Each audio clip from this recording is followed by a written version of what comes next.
بێگومان زیادبوونی یا بەرزبوونەوەی نرخی بەرمیلی نەوت لە جیهانە داهاتی نەوتی و نانەوتی هەرێمی کوردستانیشی بەرز کردوتەوە.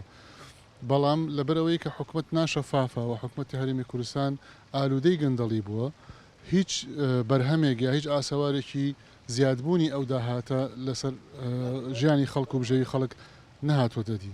بەغدا یا عێراق زیاتر لە 30 ملیار دلار زیادە داهاتی هەیە لە دەرەنجامی بەرزبوونی نرخی نەوت. بەڵام هەرێمی کوردستان هیچی دیار نییە و ناشێڵن کەس بزانێت کە داهاتەکە بە فعلی چەندە.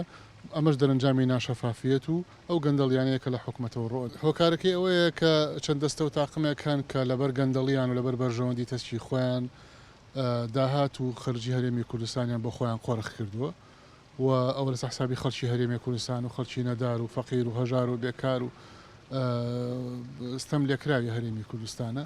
بۆیە هەرچی دێت ئەچێتە گیرفانی ئەوان و بۆ خەڵکی هەرێمی کوردستان ناوێت. بڕیاری محکەمەی ئیتیحادی لەگەڵ ئەوەی کە تێبینیمان هەیە لەسەری، بەڵام باس لەوە کە هەرێمی کوردستان پێویستە لە ڕێی بەغداوە مامەڵە نەوتەکانی بکە و ئەوەش چارەسەرێکی دەستوری پێویستە هەولێر و بەغدا بە زووتری کات لەسەری ڕێبکەون، شتای سەدارەکانی هەرێمی کوردستانی تیا زەمانەت بکرێ و حکومەتی عێراقیش دان بۆ یابنێ کە هەرێمی کوردستان مافی بەرەمهێنانی هاوبەشی هەیە لەگەڵ حکومەتی عێراقیە بۆ چەڵگەنەوتەکان.